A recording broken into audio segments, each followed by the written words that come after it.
On today's episode of the John Campea Show podcast, Christian Bale was asked repeatedly by Warner Brothers to be in the Flash movie, but said no. We'll talk about that. Also, Angela Bassett and Mel Brooks are finally getting honorary Oscars.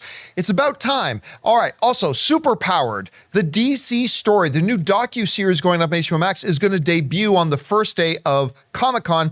And also, the director who turned down directing Black Widow for Marvel is now ripping up Marvel and just bashing them. We'll cover that and a whole bunch more. The John Campea Show podcast starts right now.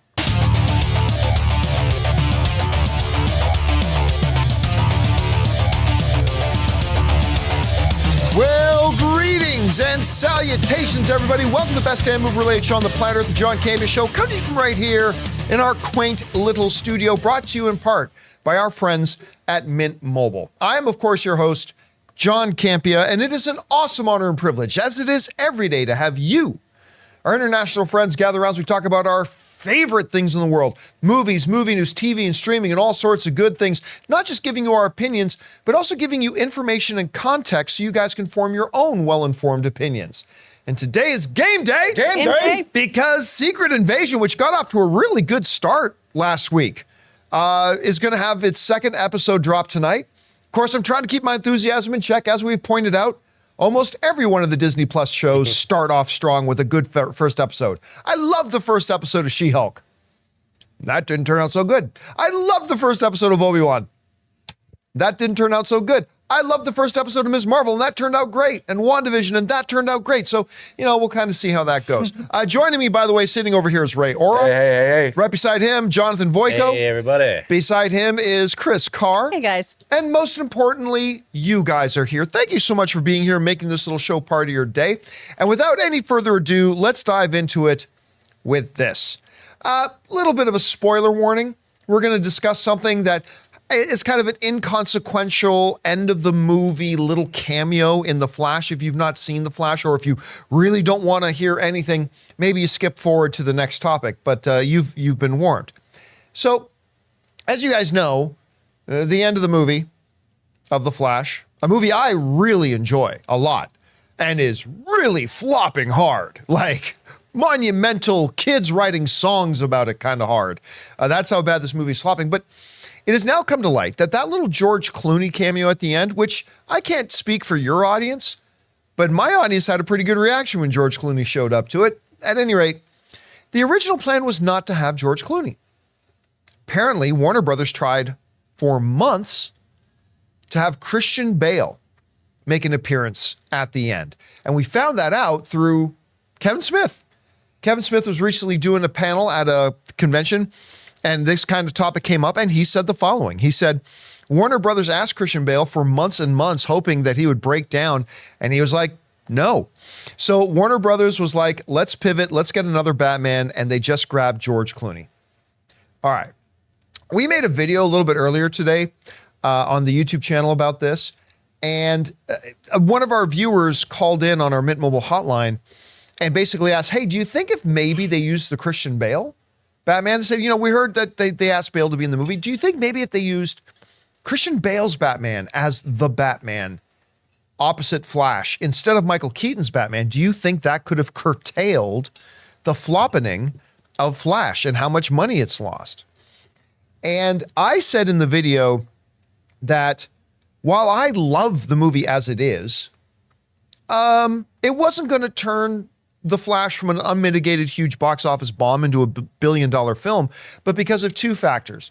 One, whenever people talk about the greatest comic book movie of all time, The Dark Knight is always going to be in the conversation.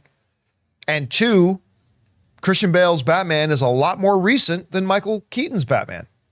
And so while I don't know if it would have made the movie any better, because I loved the movie and I loved Michael Keaton's Batman in it, I will concede that I think the movie probably would have gotten a few more people interested in it than were otherwise if it was Christian Bale's Batman. Now, but I was also quick to point out that Christian Bale would never have done it, because Christian Bale said in an interview not too long ago that, he softened his stance a little bit on whether he would ever play Batman again, because it used to be hell no, never.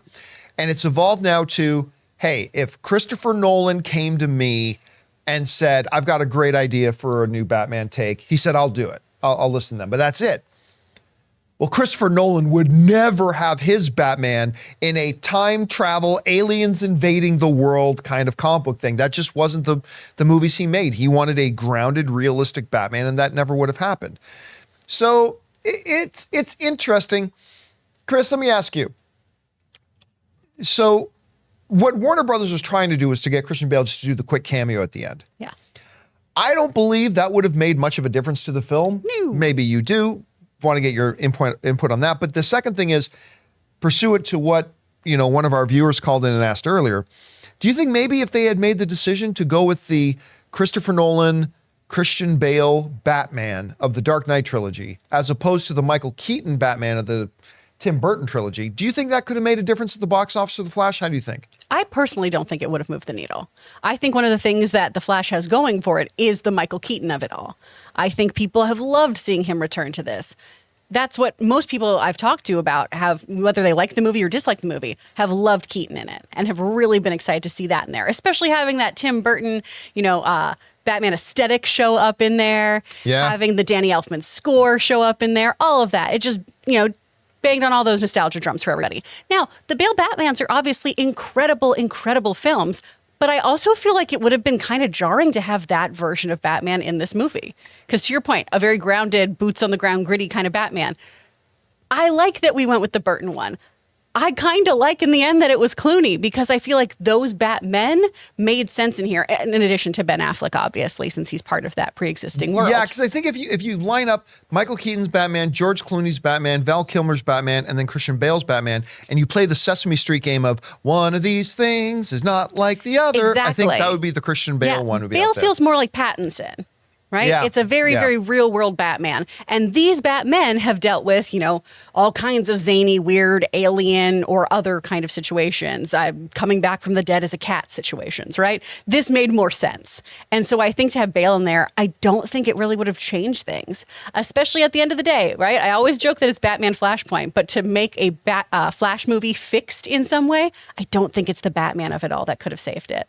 And I'll be honest with you. I'm actually really glad that just for the cameo at the end, it wasn't Christian Bale. And I'll tell you why.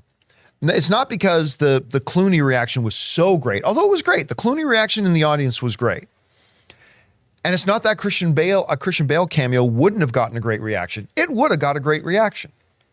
But here's why I'm personally thrilled that it wasn't Christian Bale's Batman, because if Christian Bale's Batman had popped up in the cameo at the end, the nonstop scoops from a lot of outlets was going to be Christian Bale is the Batman in James Gunn's new DCU. This is confirmation that Christian Bale, and it would have been months and months and months of supposed scoops that Christian Bale, who made the appearance in, The Flash, that was actually opening the door that he's going to be the Batman in the Brave and the Bold. He's going to be the Batman in the new So you don't DCU. think Clooney's going to be Batman in Brave and the Bold? I think it's a coin toss, 50-50. Yeah. Whoa. No.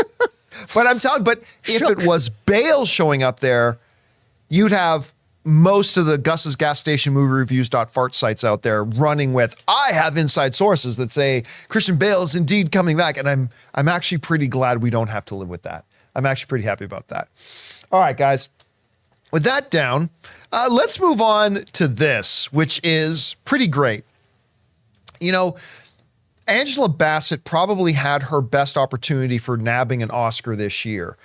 For a bit of the year, she was kind of maybe considered a frontrunner to win Best Supporting Actress at the Academy Awards this year for her role in Black Panther: Wakanda Forever.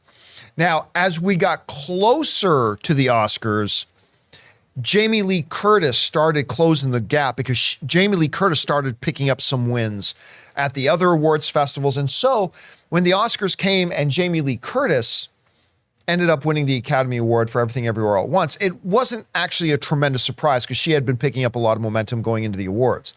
But there's still a lot of people that thought that maybe Angela Bassett should have got it. And if Angela Bassett had won it, I would have had no qualms. I mean, she was so good in Black Panther. She was the best part of Black Panther: Wakanda Forever, in my opinion. Mel Brooks is a god. I mean, Mel Brooks has an Academy Award already, which I think he won in the 50s. But Mel Brooks, the man behind Young Frankenstein, the man behind Spaceballs, the producers, he could use another Oscar on his mantle. Well, it has been announced that Angela Bassett and Mel Brooks are receiving honorary Oscars this year. This comes to us from the Hollywood Reporter, who wrote the following. Bassett was twice nominated but lost a competitive Oscar, most recently earlier this year when she was up for Black Panther: Wakanda Forever. Her prior nomination came 30 years earlier for her star-making turn as Tina Turner in What's Love Got to Do with It. Other major credits include Boys in the Hood, Malcolm X, Waiting to Exhale, I loved her in that, How Stella Got Her Groove Back, and Black Panther. Mel Brooks, on the other hand, has won a competitive Oscar 54 years ago for the screenplay of The Producers. He also received Oscar nominations for A Song from Blazing Saddles. By the way, one of the best comedies ever made, Blazing Saddles, and the screenplay for Young Frankenstein, which, like The Producers, is also directed and cameoed in. Other major credits include Silent Movie, High Anxiety, History of the World Part 1, and Spaceballs, and he is still working today at 96 years old. Now, there are also a couple of other people who are going to be receiving honorary Oscars this year. But listen, there is a pinnacle in winning an Academy Award, right? It is you up against hundreds of other people in your category that year, and you have not only got to turn in the best performance, whether that's an acting performance, a designing performance, a directing performance, whatever. You've got to turn in the performance of a lifetime and hope that a bunch of other people didn't turn in their performances of a lifetime to also nudge you out. So there's always going to be something very, very special about that.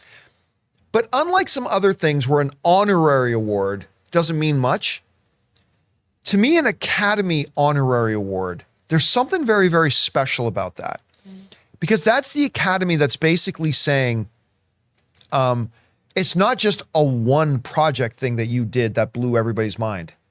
It is a career, a lifetime's worth of notable, incredible work that you have done. Actually, I like the way the Hollywood Reporter puts it. They describe the honorary Oscar like this. Honorary Oscars are presented each year to recognize extraordinary distinction in lifetime achievement, exceptional contributions to the state of motion picture arts and sciences, or for outstanding service to the Academy. They tend to go to people who practice a variety of film-related disciplines, some household names and others not, and some of whom have previously been recognized with competitive Oscars and others who have not. And there's something incredibly, as opposed to other honorary awards at other awards ceremonies and things, but there's something incredibly special about the honorary awards with the Oscars because of what it is recognizing. And it's your peers. It is all the filmmakers. It is all the members of the Academy, people who participate in the motion picture industry saying, somebody was the best in 1996. You're one of the greatest ever. Like, that's what this honorary is. It's saying you're one of the greatest ever. And it doesn't replace winning a Best Actress award, I'm sure, for Angela Bassett. But, I mean, I'm sure this is going to be something that's going to be one of the best nights of her life, getting this award. Anyway, Chris, you heard about the fact that Mel Brooks and Angela Bassett are getting these honorary awards. How do you feel about that? Oh, fantastic. They're goats. They're the greatest of all time. You know, Angela Bassett, I still stand by, should have won for What's Love Got to Do with It. Holly Hunter was great in the piano. She was wonderful. But Angela Bassett just gave this incredible, moving, heartbreaking portrayal of Tina Turner that just sticks with you. And her whole career has been that. Every performance of hers has been so powerful. She's one of those actresses that you just can't take your eyes off of because she's so compelling. She does so many interesting things on screen. And, you know, Mel Brooks, absolute comedy legend, absolute genius. It's wonderful to see them get honored. And in these spaces too, you know, among performers, people in the industry, journalists, the honorary Oscars, much like the SAG Awards, where you get those kind of SAG Lifetime Achievement Awards, they really are prestigious. It isn't a participation trophy, like a lot of times these things can feel elsewhere. Here it truly is. You have been consistently so incredible and held others to a high standard because of your level of work. So I'm very happy she's getting her roses. She still has time to get an Oscar. Otherwise, you know, she still has time to get a Best Actress Oscar. And I believe she will get one, either Best Actress, Best Supporting Actress. She is an incredible performer, but very pleased to see this going through for them. It does feel Like it's a little bit of an ointment on the wound of last year, Like though. a makeup call? Exactly. And a lot of people do view these honorary Oscars as that of this is somebody who should have won one by now. And here's this. And it does, just because of the timing in particular, it does feel, hey, this was a viral, upsetting moment. Maybe we should do something about that. That doesn't mean it make it any less, deserved, but it does feel like the Academy goes, ooh, did we mess up? We might have messed up a little bit. Let's just try to fix that right quick. See, I don't think they messed up. I mean, Well, it's subjective. You can't. That's what's so difficult about this, with it, right? Yeah. But here's the thing: like with the regular Oscar, again, it is the most difficult award in the world to win as an Oscar. But with the Oscars, we can all think of maybe a couple of examples where it was like a one-hit wonder. I'm not going to name names. I'm sure we can all think of a couple of them where it's like, this person who we had never heard of and we never heard from again. I mean, and maybe they deserved it that year, but it was a one-hit wonder, totally got lucky and never heard from them again. With this award that Mel and Angela are getting, this is basically the Academy saying, no, you pretty much rule. And in your entire career, you have set an unbelievable standard. And if anybody's going to have the honor of owning one of these, it's you. There's something really special about that. Anyway, guys, with that down, we're going to take a moment here and thank one of the sponsors of today's episode of the John Campea Show podcast, my mobile service provider, Mint Mobile. We want to thank a sponsor of this video, Mint Mobile. From the gas pump to the grocery store, your utility bills and favorite streaming services, inflation is everywhere. Seriously, make it stop. Thankfully, there's one company out there that's giving you a much needed break. It's Mint Mobile. As the first company to sell premium wireless service online only, Mint Mobile lets you order from home and save a ton with phone plans starting at just $15 a month. You guys know that ever since I switched to Mint Mobile, I've been saving almost 70% a month over my old phone plan. For people looking for extra savings this year, Mint Mobile offers premium wireless for just $15 a month. By going online only and eliminating the traditional cost of retail, Mint Mobile passes the significant savings on to you. All of their plans come with unlimited talk and text plus high-speed data delivered on the nation's largest 5G network. Use your own phone with any Mint Mobile plan and keep your same phone number along with all your existing contacts. Switch to Mint Mobile and get premium wireless service starting at just $15 a month. To get your new wireless plan for just $15 a month and get the plan shipped to your door for free, go to mintmobile.com/Campea. That's mintmobile.com/Campea. Cut your wireless bill to $15 a month at mintmobile.com/Campea. And thank you to our friends at Mint Mobile, not just for saving me a lot of money every month, but for being the sponsor of today's episode of the John Campea Show podcast. All right, guys, with that down, let's keep going here with this. A trailer dropped this morning for a brand new 3-part documentary miniseries that's coming to HBO Max. I know it's just Max, but get over it. I'm going to call it HBO Max for a while.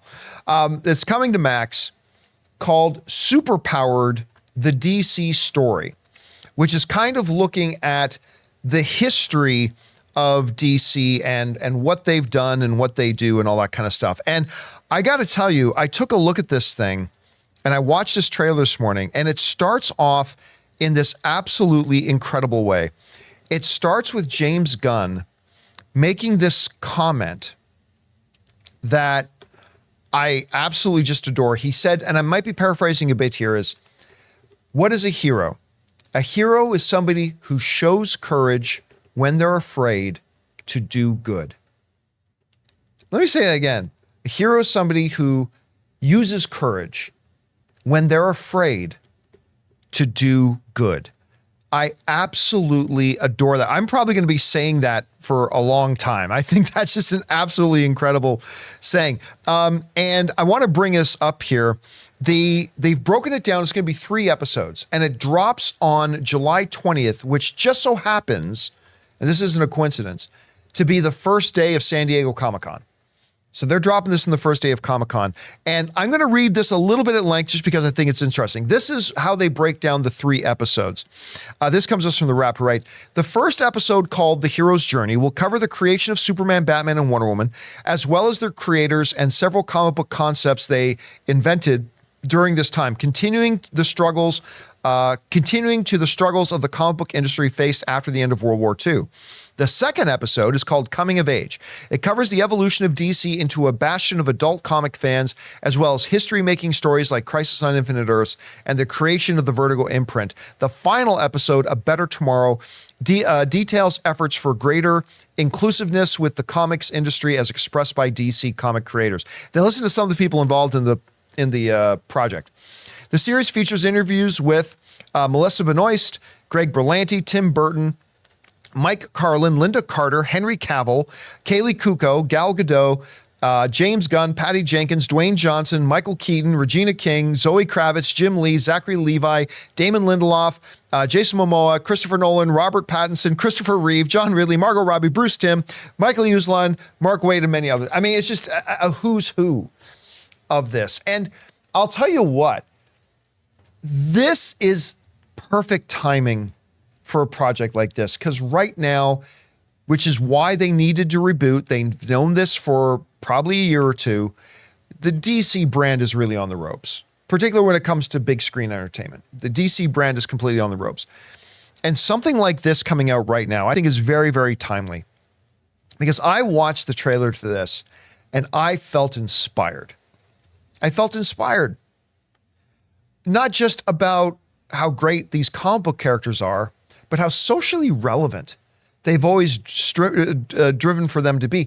You know, there's really a great thing that comes across in the trailer as well, which they point out in it that, listen, comic books, in specifically talking about DC comic books in this context, have always strived to push the edge of societal conditions, where we were as a society and stuff like that. You know, that they were doing things in comics, you know, whether it was, how dare you have women in your comic books? They were having themes, like socially very progressive themes right from the beginning that had, and they show this in the trailer, people standing around like having comic book burnings of all these sorts of things. And it made me think, then they flash forwarded to one of the executives over there saying, listen, this is what we've always done. And now today we're looking for ways again to push social awareness of a lot of issues, because it's what DC has always done. It's what they've always done. And, you know, it made me think for a second when I was watching them with these people protesting, having women in the comics and people burning comic books and all that kind of stuff. Today we look back and we see that we look at those people who were standing around the fire pit throwing comic books in the fire and protesting this. Those people ended up on the wrong side of history. We look back today at those people and say, whoa, boy, we were stupid back then. As a society, there was a lot of stupid in us as a society back then. I can't help but feel the same way that a lot of the people today who get angry and protest and yell all sorts of things when, God forbid, a comic book have gay characters in it, or God forbid, a comic book has this or that or the other thing. Essentially, God forbid DC Comics do what they have always done since their inception, since they were created. And I cannot help but think about, you're going to be those guys who are at the book burning picture. You're the guys who 20, 30 years from now, you're going to be the ones that history does not look kindly on. It's a bummer to see those and go, that looks familiar, yeah, not distant. Oddly contemporary. Yeah. Right? But you're the ones that are going to be on the wrong side of history. You're going to be the ones that 20, 30 years from now we look back on. And the way we today look at the people, those pictures of people screaming at a black teenager walking to a high school because they didn't want black kids to go to their schools. That's you 20 years. Congratulations. That's going to be you 20 years from now in the way people look back then. And the funny thing is, and I'm glad this documentary seems to be pointing it out, is like, guys, those of you who pretend to be DC comic fans, this is what we have always done from our inception. And so we are always going to look for ways to continue being that. Courage, or heroes, are people who use courage while afraid to do good. And it just seems that has always been DC's motto. I mean, DC has some dark times in their history too. Yeah. But I mean, I loved this trailer for that. And Chris, you had a chance to see this trailer. What did you think about it in general? It's a 3-part series. What do you think about my thought on this? That it feels like it's a very timely thing because it feels like DC needs any kind of good boost in morale or even image right now. What did you think of it? Yeah, it definitely is coming at the right time. It does feel a little odd when you hear Patty Jenkins though talk about how, this is where the culmination of all DC heroes are. That's how I should feel about DC. Right. You guys have such great IP. I should be so excited about everything you are doing because your characters are freaking great. I do love that it seems like they are going to address, troubled times and controversy head on from this trailer. They might not, but that's what it feels like because DC has always been on the forefront of human rights issues. I remember this year with DC Pride, there were a very limited but loud number of people who, I don't want this in my comics. This is an agenda, da-da-da. This is what DC has always done. Catch up. Read your comics and know that this has always been there. You just don't like this particular facet, and that's your business. But let's not pretend like it's DC going woke or doing some nonsense, and also learn the correct use of the word woke. DC's always done this kind of stuff, and it's great to see this documentary coming forward, especially right now with the Stan Lee documentary out, which in itself has some controversy because the Kirby estate. It's great to see this coming out around the same time, too, as the Twitter movement Comics Broke Me has been a conversation of people talking about how difficult this industry is and how any industry, and this touches into, the writer's strike, actors' potential strike, the issues within the comic book industry. Whenever you have an industry where it's fans who desperately want to be part of it as professionals, there is also a lot of heartache throughout that and people getting taken advantage of. And so I think to look at this side of comics too, while these conversations are happening, and talk about how this company struggled to tell specific stories and wanted to tell them their way, I think it opens up the doors to greater conversations about how these companies work moving forward, how they continue to be, bright lights and emblems of the things they stand for themselves, while still trying to be corporate conglomerates. Are those two things capable of being with one another? Yeah. I don't know the answer to that, but it's stuff that I'm very interested in to see how this documentary affects those conversations. All right, guys, again, this documentary series comes on July 20th. Again, it's not coincidentally the first day of Comic-Con, as we still anxiously wait to find out if there's going to be an actor strike, and that's what Warner Brothers is trying to find out so they can find out if they can actually do a really big presence at Comic-Con this year. But make sure you go and check out the trailer for this. It's called Superpowered, the DC story. I thought the trailer was great. I mean, I don't know if the documentary is going to be good or not. I just really liked the trailer. I thought it was wonderful. All right. With that down, guys, let's move on to this. Go over some pretty bright sunshine and cool looking thoughts about DC and their upcoming documentary. Well, let's shift gears over to Marvel and maybe not something so great. Now, listen, there was a director of a movie called Zama. I think it's pronounced Zama. It might be Zama. Lucrecia Martel, who's the director. Now, she was approached back in the day when they were getting ready and putting together the Black Widow movie. And she got approached to possibly be the director. Now, she ultimately turned down the spot. Well, one of the reasons she explained why she turned it down is that when they approached her and said, look, we need somebody who can really bring out and connect people with our female lead. We want a female director to do this. Don't worry about the action. We'll got that covered. And she was like, but what if I'm the director? What if I want to look after the action myself? But that's one thing. But that's nothing big. What's big is what her comments are today, which is calling the visuals and audio of Marvel films horrendous and ugly and painful. This is what she said. This comes from IndieWire. Now, I'm going to kind of jump around some of her comments here, but she said, she continued, companies are interested in female filmmakers, but they think that action scenes are for male directors. The first thing I asked them was if maybe I could change the special effects because there are so many laser lights. I find them horrible. Also, the soundtrack of Marvel films is quite horrendous. Maybe we disagree on this, but it's really hard to watch a Marvel film. It's painful to the ears to watch a Marvel film. Now, I'm going to jump up to a couple of other comments they said here. She goes, she added, it's the selection of the sounds that they're connecting to the effects, which is actually very ugly. And the way the music is used is actually horrible. Ugly, painful, horrendous, terrible. All these words that this director clearly has no plans in the future of working with Marvel or the MCU as it goes. Now, honestly, I'm of two minds of these comments. On the one hand, I very much disagree with her. I mean, maybe these types of movies just aren't for you. I like the big visual spectacle. I think the sound design in Marvel is quite good. I disagree. I disagree with her there.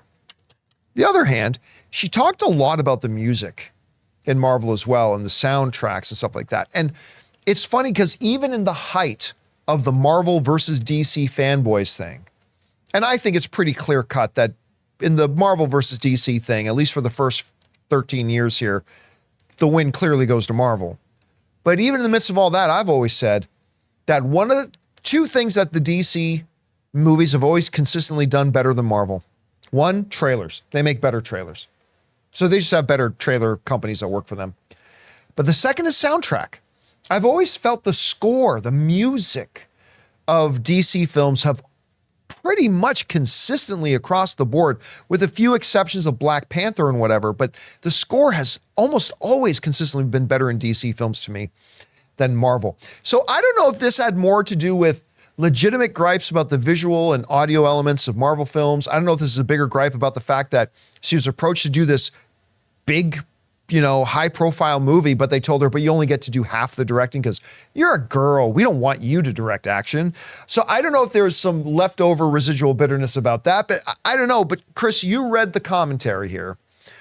What do you think about her comments? Yeah, don't worry about the action has... Yeah, we got the action covered. Don't worry. It has, yeah. Don't worry, sweetheart energy. And maybe that wasn't anyone's intention, but it does feel that way, which is, ugh. Like, you handle all those pesky emotions and we'll do the boom, boom, bang, bangs, okay? Because if it had been, I'm pulling a name out of my ass here, Eli Roth. Yeah. If it had been Eli Roth that they were approaching to talk about directing a movie, would they have gone to him now? Don't worry, Eli. We'll take care of the action. You don't have to. Would they have done that with Eli Roth? No. I'm not sure they would have. And equally insulting to have the inverse. Eli, you can deal with all the action, but all the actual emotions and things, we really don't need you to worry about that. Okay, honey? That's still also equally upsetting, right? A director should direct the whole movie. It's wild. What a concept. And this would have been such an interesting choice, too, because, Zama's this 17th century period piece. Yeah. I love that someone at Marvel went, ooh, that translates really cool to our universe. I think that's an inspired choice. Now, I gotta say, I'm with you on being a little torn on this one because, when I've been reviewing things, I've said similar things of, oh, this is, I hate this, or this is not attractive to me, or whatever. And it's been prompted like she was. I do want to state that. A lot of times I have a problem with these directors who out of nowhere need to say, you know what I hate? Superhero movies. Okay, good for you. That's great. I didn't need to know that. But it was prompted. I do think it's a little aggressive here talking about how ugly and heinous they are, because then you are shitting on your colleagues' work. Yeah. Right? And that's one of the things. If you don't want to work for Marvel, that's fine. If you don't want to work for DC, that's fine. But I don't know. I tend to, and again, I know that I've said some things about people's acting on here who get far more jobs than I do, obviously. But I think there is kind of this weird personal thing when you talk about how somebody's work is that level of, atrocious. We'll call it painful, horrible, horrendous, and very ugly. I wonder if she feels the same way about Nolan films because of all the womps, all the like kind of weird noises and things too. It does seem a little extra, honestly. It seems a little condescending to talk about somebody else's work that way. And again, I say that as someone fully well knowing that when we all have discussions on movies, I go, oh, this isn't what I like. But I feel like it's a different arena of if you were actively reviewing a film or talking about something as a whole. I do appreciate her letting everyone know about how Marvel approached her, though, because they definitely fumbled that one. Yeah, also, I can't help but think that, like the Martin Scorsese thing, you're right. She was approached. She was prompted about this, right? But just say, just at the end of the day, the aesthetic of what they go for in the design of their visuals and sound is not really what I would go for. And just said that as opposed to very ugly, painful, horrible, and horrendous. But do you think people would have or took it the same way? Let's say if Stephen King was approached and they're like, do the horror part of our Marvel film. We'll worry about the action. You know, like that. But that's the thing. I doubt that would have happened, right? Like, I don't think that. And I wonder, like, maybe because like her background, like zombie, is not like your typical Marvel film, right? And listen, in movies, a lot of times, the action sequences, at least many of the action sequences, aren't actually directly directed by the director. The director gets a second unit director that will quite often look after that kind of stuff. And maybe the motivation, maybe the intention, I'm trying to look at the bright side here or positively, maybe the intention was to say, hey, don't worry, we understand you've never done something like this. Yeah. I mean, not many directors have $100 million of visual effects and action sequences. We just want to say, don't worry about that. We got you covered, all that kind of stuff. We want you to bring your particular skills and talents to the table to tell our story. I mean, maybe they meant it well. No, that's what you got to be aware of how it comes across. Exactly. Yeah. It sounds real bad, like especially right now. So yeah, especially right now. Anyway, guys, there's that. All right. With that all down, guys, we are now going to move over and take questions from our YouTube channel members. Now, every day here on the podcast, we take the last bit of the show just to take questions from our YouTube channel members who we ask to send in topics and questions every day, and we get through as many as we can. So, guys, what do we have up first from our YouTube channel members? From Rihanna, which Disney sequel are you most excited for? Zootopia 2, Toy Story 5, or Frozen 3? Toy Story 5. Oh. Toy Story 5. I have absolutely 100% insanely loved every Toy Story movie. I think the most recent one, 4, was my least favorite, but I still loved it. I watched it and I loved it. And I get it. Every year, whenever they announce they're going to do a new Toy Story movie, everybody comes out of the woodwork that this is completely unneeded. Nobody's asked for this new Toy Story. They're going to ruin the franchise. I just need to remind everybody they said the exact same thing when they announced they were doing Toy Story 3. Some people rewrite history or don't remember it, but when they said they were doing Toy Story 3, the chorus, heavenly chorus was, this is going to ruin the franchise. There's no need for it, blah, blah, blah. And they did it. And it got nominated for Best Picture of the Academy Awards, and it is still to this day my favorite Toy Story movie. It was such a good bookend, though. It was, but again, that's the thing. Then when they were doing 4, they said the exact same thing. It was like, oh, this is going to ruin the franchise. It's like, I just need to remind everybody said the same thing about Toy Story 3. It didn't, but it was just also like, oh, yeah, this is fine. Oh, yeah, no, if they had ended at Toy Story 3, I would have been totally happy. Mm-hmm. But I loved watching Toy Story 4. And until they put out a movie that I don't think is good, which they have not done yet, I'm going to stick with that. Now, as far as the other two, I'm not the biggest fan of Zootopia. What? Yeah, I don't dislike it. Don't misinterpret me. Okay. I don't dislike Zootopia. I'm just not as wildly in love. Like, I don't get it. I get the movie, but I don't get the enthusiasm for it. But that's okay. That's why film is subjective. I enjoyed it. I thought it was cute. I don't think it was all that great. I surprisingly like the Frozen films. I really do quite enjoy the Frozen films, but I gotta say Toy Story would be my number one thing. What about you? Out of those, the Frozen films came out when I was nannying a lot, and so just listening to Let It Go every single day was not the best for me. I'm really excited about Zootopia too because I love the first Zootopia. It's their cats don't dance. Kind of ran or tap danced, I guess, so we could have Zootopia. I think it's a wonderful, wonderful film. All right, what's next? From James Wheeler, hello everyone. I have now seen my favorite movie of the year, Past Lives. I highly recommend it. Ooh. Which one is Past Lives again? Past Lives, I believe, I'm going to double check here. It's one of the gals from Morning Show who's been in a ton of stuff. But it's about 2 childhood friends or something of that nature who see each other again as adults. And it's after the gal has gotten married and everything. They're both from families who immigrated from South Korea. It looks really interesting. Okay, because I had somebody write into my open mic the other day that actually mentioned that they'd seen Past Lives and absolutely loved it. And it's one that's completely flown under my radar, to be honest. Like so much of my attention has been like a baby with shiny keys. Ooh, Transformers. Ooh, Spider-Man. Ooh, Indiana Jones, right? It's been like that. This one has flown under my radar. So I don't know much about it, but this is the second time somebody's written in and say they really enjoyed it. I don't want to seem highfalutin. I found out about this because I follow Pedro Pascal on Instagram, and he posted about it, and I was like, oh, this looks nice. All right. Okay, what's next? From King Daddy Goat. After watching Beyond the Sea from Black Mirror's new season, I know for sure Josh Hartnett could be a great Bruce Wayne. That episode was amazing, and I'm still stuck in its trance after a week of viewing it. Oh, it's so good. Here's the thing. There's 50 actors who did one thing that you could look at and go, he would make a great Bruce Wayne. Yeah. Again, what I always try to caution my fellow fans about is that which Bruce Wayne? Because it depends on who's writing the movie and which movie you're talking about, and a Bruce Wayne could be done very, very differently. If Josh Hartnett tried to step in and to the script of Matt Reeves as the Batman, I don't think he would have worked out very well. I don't think he would have been a good fit for that. But listen, I love Josh Hartnett. I just watched him in that the Jason Statham movie recently, Operation Fortune, which is a hugely underrated movie. Nobody went to go see that movie. I don't even know if it made $10 million. But it was actually surprisingly kind of fun. And Josh Hartnett is great.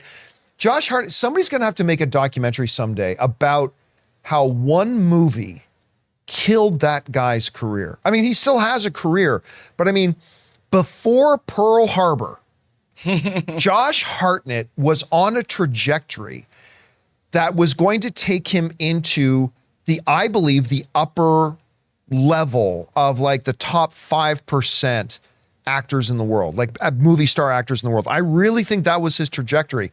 And then along came Pearl Harbor, and why it kind of killed all the momentum in his career, but it didn't do that for Ben Affleck, I'm not really sure. But I've liked him every time I've seen him pop up in stuff, whether it is a Sin City or whether it's a 30 Days a Night. I love 30 Days so Night. good. Or so scary. Penny Dreadful. Great on Penny Dreadful. Like whenever popping up in Sin City. I love this guy. I think he's great. My takeaway from that episode was not, there's my Batman, though. Have you watched it? I don't watch Black Mirror. This season is very, very good. A lot of it is, they're predictable stories told really, really well. So in his episode, there are some moments where you're like, oh, okay, I think this is going to happen. But then it takes you to a place where you're like, oh, no. It's really good. It's really good, but it's also very messed up.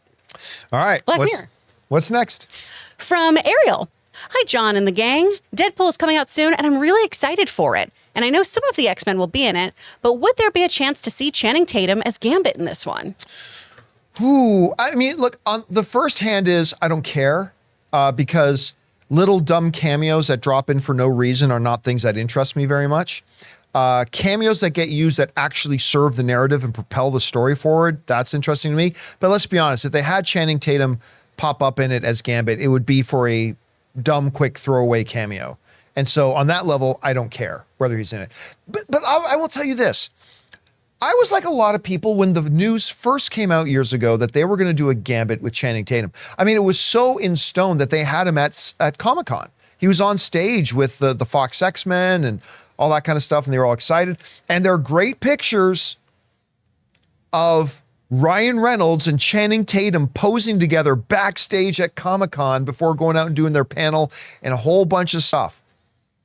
So I really warmed up to the idea of Channing Tatum being Gambit. I actually, you know what, by the end of it, I actually thought, you know what, he's probably one of the more perfect choices for it. He's got all the physicality to do it. He's definitely got the look. He had become, because I used to think he was a terrible actor, but he got better and better and better and better, and he become, an actor that I really enjoyed watching his stuff. So I will say it's a 50-50 shot just because it looked like him and Ryan Reynolds were pretty tight. So, I mean, I don't know. But if it's just like some dumb cameo, then I honestly don't care. Yeah. Did you think we could see him in that? I think we could see him, but for why?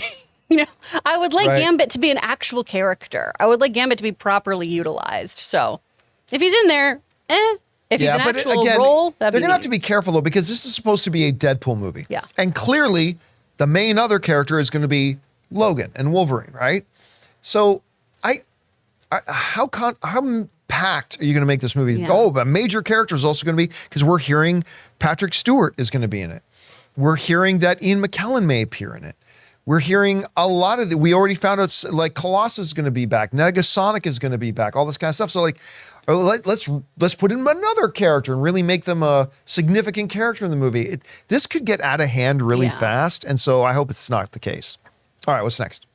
From Red One Real Talk, hey Campea crew. I've loved hearing your coverage of CinemaCon and the like, so I've been wondering, are there any conventions or festivals that you haven't been to that you'd like to attend? Like Tadum, Cannes, or South by Southwest? Love South by. I've gone to a few South by Southwest. It's a very different kind of festival, but it's a fun festival. But the pain in the ass is that it's in Austin. And while I love Austin, that's a long flight, hotels, all that kind of stuff. So I don't get to it very often. The one I really want to go to is the one in Brazil. CXXWM2Q squared, whatever it's called. But it's like CCXP. CCXP, there you go. It always reminds me of what the Soviet Union thing, the CCCP or something. What's it called again? CCXP in São Paulo. CCXP, the big thing in Brazil, which is getting monstrously big. And Brazil, like I've never been, but for people I've talked to who've been to Brazil, it's just like, imagine a party that's going 24 hours a day. Oh, that's my nightmare. That's Brazil.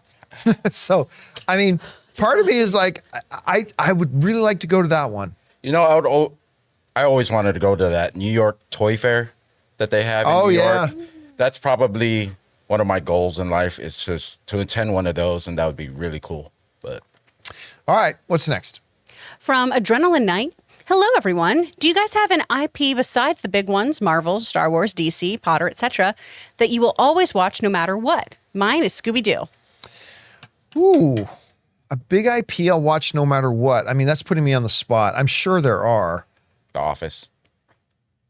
But there's only been one Office. Yeah, but that's not even an IP, really. It's one show, like something that has a continuous, ongoing thing. Battlestar Galactica for me. I mean, a lot of the spin-off stuff, like they did Razor and they did New Caprica and stuff like that, wasn't very good. But anything Battlestar Galactica, I'll watch.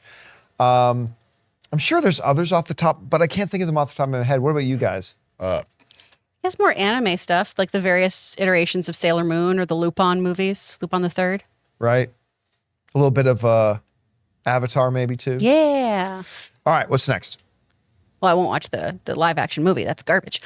From Rampage Predacon. On my way to see Elemental today with my nieces and nephew. Oh, good. I've been looking forward to seeing it for a while. In your opinion, what's Pixar's most underrated or most overlooked movie that you enjoyed watching?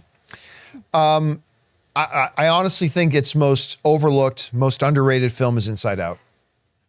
I mean, whenever you get into the conversation about the best Pixar films, that is rarely ever brought up, that one. But that's a special movie. That is one that just emotionally resonates so well. It hits all the right buttons. That great gag. One of my favorite jokes in any Pixar film is they're going through this thing and they're in a some kind of a cargo thing. And it's like, she goes, look at all these facts.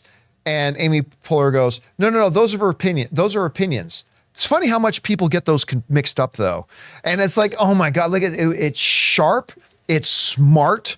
It does not speak down to the audience. Rather, it elevates and brings the audience up with them. It deals with really complex issues. I mean, a movie that is all about a young girl needing to embrace her sorrow. I mean, that's not what these movies do. These movies are about how to get everybody their happy ending and how to make people feel good. Yay, blah, blah, blah. And the ultimate thing about the movie was realizing this little girl needs to embrace her pain and she needs to embrace her sorrow and embrace her sadness.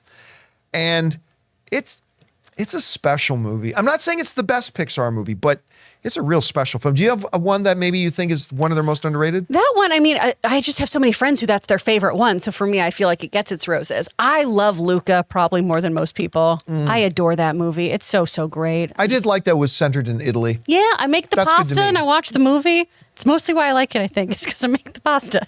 All right, what's next? From Amin.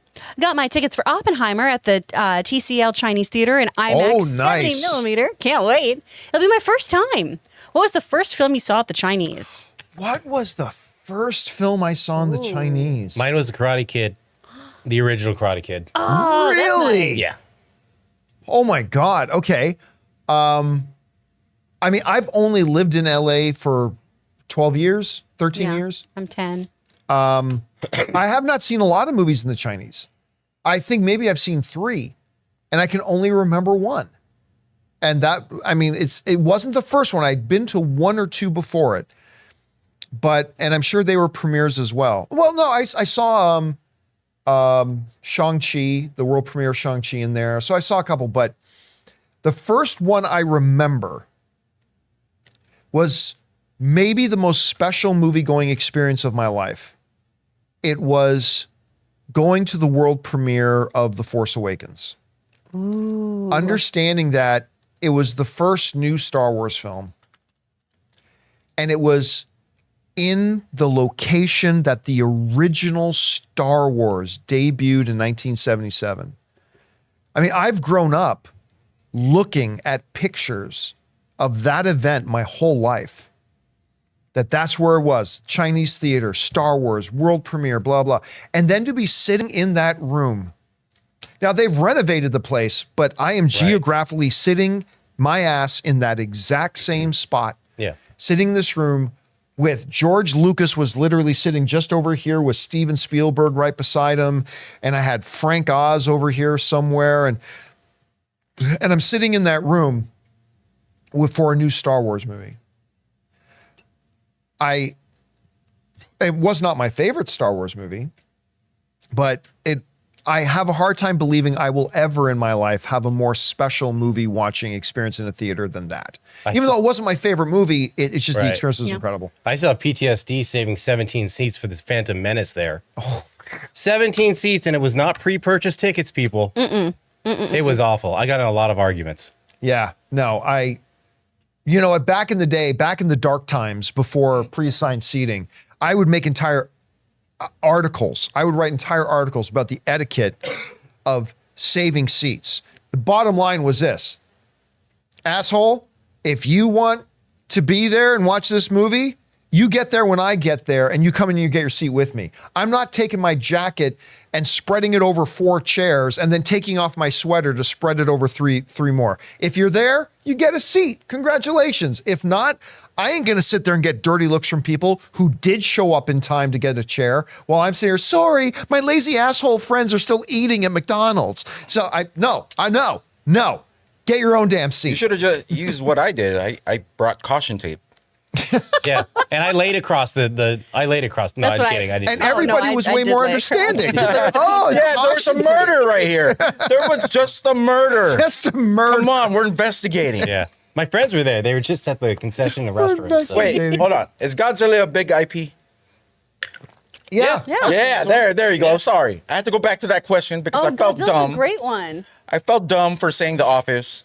I understand the question now. I just spilt some Yeah. soda on my jeans. Oh, no. Anyway, sorry. What's next? There's some murder. From King There's a Danik, murder. hey, Israel. I've seen Across the Spider-Verse 5 times now, and every Nice. time I've seen the same version of the movie. Not that it would change how much I love it, but I would like to see some of the variations people are talking about. I think if they were, here's the thing I would say, Contentic, if it was any of the changes were material, if any of the variations had any significance on the movie itself, if one of those changes actually changed the meaning of this or that, I think I would feel the same way. But when it's the difference literally in one version he says but, and the other version he says rather, it doesn't. Yeah. I got to admit, man, I have not felt the slightest need to try to find a way to watch one of these other iterations because the changes are so insignificant and so irrelevant. It doesn't really, unless I'm just looking for an excuse to go see Across the Spider-Verse again. That I'll always be open to a good excuse to go see Across the Spider-Verse again. But other than that, I just don't feel the same way. All right, what's next? From Jacob, something Blue Beetle has going for it is the obscureness of the character. I was with my girlfriend, who knows nothing about the character, when the trailer played, and she was so intrigued. The body horror was jarring to her. She's now excited to see this Twisted Iron Man movie. You know, it's somebody wrote into me on one of my open mics the other day and said, you know what? This just looks like a poor man's Iron Man to me. And I was like, I can see where you're coming from. I mean, Tony Stark is a very different character than Jaime Reyes. Very, very different character. But I can see how somebody just watching that trailer at face value is like, oh, okay, so they get this thing of armor that goes around them and is super advanced and can make them do all But sorts he's a bug, okay? But he's a bug. But he's a bug. Get it right. With a giant, you know, Final Fantasy 11 sword. Yeah. So then they're like, oh, so he's Iron Man and Spider-Man put together. Oh, Yeah, I You're mean, right. so I mean, I don't look at it that way at all, and I never even recognized that in it until somebody wrote in and said, "Doesn't it just look like a poor man's Iron Man?" And I was like, "Well, I guess I can see where you're coming from on that." Yeah. I do hope this movie's good though, because it is going to flop. I just hope they can at least say they made a good movie. the bright side of that comment is Iron Man is one of the best Marvel movies that was ever made. Yeah, true. I mean, it's not in my top 5. I know a lot of people have it in his top 2 or 3. It's not in my top 5, but it's great. I mean, that original Iron Man, I could watch it over and over again. All right, what's next? From CJ Rebirth, happy 15th anniversary to Pixar's WALL-E. No, is it Yeah. 15 years old? Oof, that is rough. Like Elemental, it's got a beautiful Thomas Newman score and an adorable couple in Eva and Wally himself. Eva. Chris, what's your take on the way those characters were voiced? Oh, I love them. I think they're precious. They're so adorable. Why are I you love so- Eva's little giggle. Have you seen Wall-E? Yeah, that's my favorite Pixar movie. I never knew that. Yeah, and when you were doing the sequel thing, I was like, the only sequel I care about is WALL-E 2. We're getting to the point where like maybe the it's all advanced, like you know, I don't know, like the robots, things like that. Yeah, the problem you're going to have with doing a sequel for WALL-E 2, although I guess there would be ways around it, is that WALL-E ends with them then telling, through the credits, telling the story of what happens after they arrive, right? It tells a story about how civilization then advanced and what everybody did and blah, blah, blah. It kind of takes you to the end of the story there. But hey, don't get me wrong. If they made a WALL-E 2, I would definitely be I would there to be see there. it. But oh my God, that movie's 15 years old? Oh, WALL-E's so cute. WALL-E's great. So cute with a little hubcap. Anne's got a great Wally and Eva I figures know, I'm so on her jealous. on her wall there. But oh my God, 15 years? Yeah.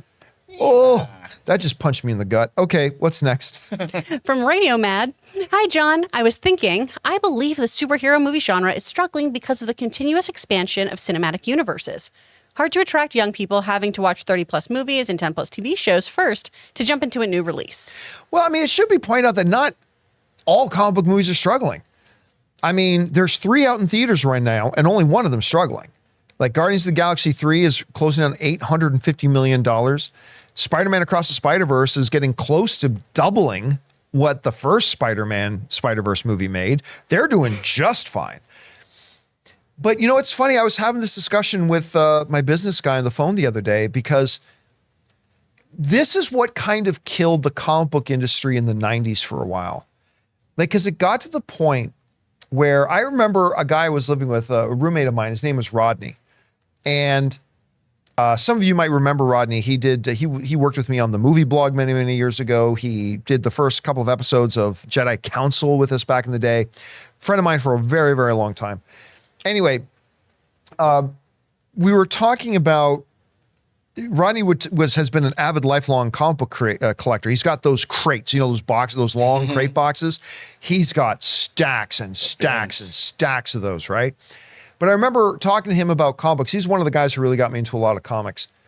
But he was saying one of the things that turned him off comics was when you'd get these big title crossover storylines where it'd be like, you'd be reading Fantastic Four and you'd get to the end of the issue and the story's not over. It says, this story picks up in Cable,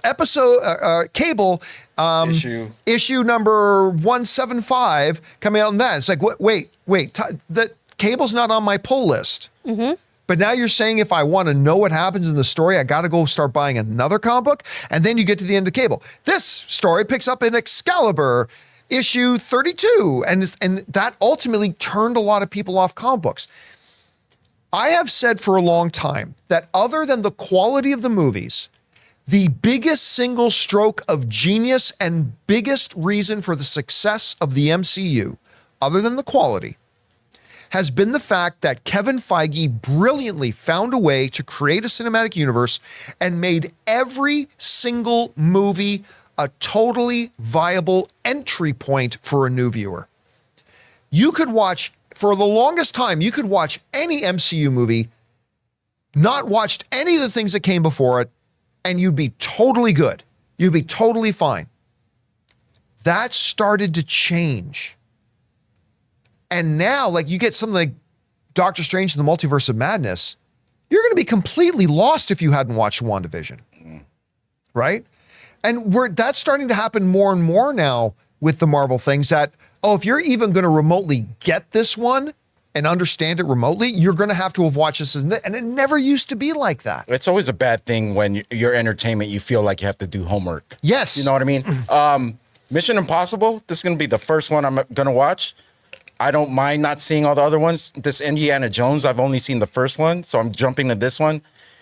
If I like them enough, I'll go back and watch them. Like, that's the way I feel about certain things, where if, like, you just go and watch it, if you have a good time and you're interested in the character, go back and watch the stuff. I think I'm going to give you homework, though.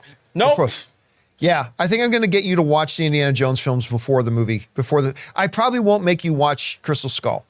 No, that's the one I want to watch, though. Okay, you can include that one too then. No, but just that one. He's got points with Logan. I'm not going to make you watch all the Mission Impossible films, but I think I'm going to get you to watch 5 and 6.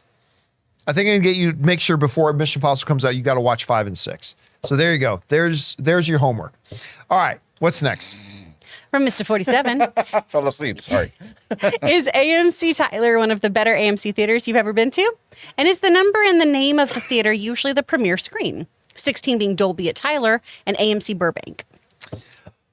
I don't know if that's the case. The number, because remember, like say the AMC Burbank 16 was called the AMC Burbank 16 long before they had a Prime theater in it. So I don't think that's saying. No, I won't say that I like the Tyler one. The Tyler one's a really nice theater. The one in Riverside, that's the one. That's kind of our go-to movie theater. I wouldn't say it's one of the best ones. Like the one I went to in Kansas City was absolutely beautiful and fantastic. The one I went to in Santa Monica was great. The one in New York City was great. Santa Mark, baby. The AMC Century City is absolutely gorgeous. The AMC Burbank 16 is absolutely great. So no, I mean, I really like the Tyler one, but I wouldn't say it's one of the best ones that I've been to, but it's great. It's great for what it is. All right, time for one more. What's next? From Cash 42. Hello, John and crew. I watched Asteroid City twice this weekend. I thought it was a really great movie, one of the best of the year in my opinion. Did any of you get a chance to see it over the weekend? I have zero interest in watching this movie. It's the first time that I've had a Wes Anderson movie come out where I go, I have zero interest in it. I haven't seen it. And I'll be honest with you, I love hearing your response to it. I haven't heard great things. Oh. I even know some people that love Wes Anderson movies and they're like, yeah, this one isn't it. Same. But the trailer, look, I'm not going to sugarcoat it. The trailers to Asteroid City were total, complete garbage. Terrible, terrible trailers. And they did nothing to me even remotely interest me. So I skipped out on it. I'm probably not going to see this. This is going to be the first Wes Anderson film I did. And I got to say, I know it was a darling for a lot of people. I didn't love The French Dispatch either. Loved it. And you know what? I also Freaking didn't love Isle of Dogs. Yeah, I did. You don't like dogs? You don't like dogs, John? I love dogs, but I did not love Isle of Dogs. I'm going to spin that. Been a little.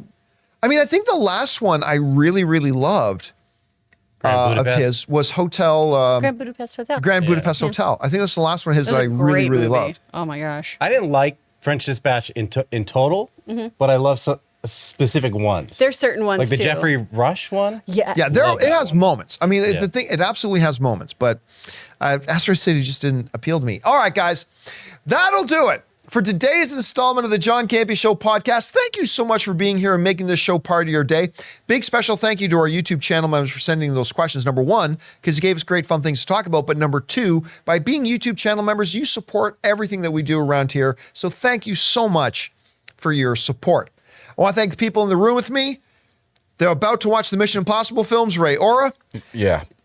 Jonathan Voico, See ya. Chris Carr. Bye, guys. My name's John Campea, and until next time, my friends, bye-bye.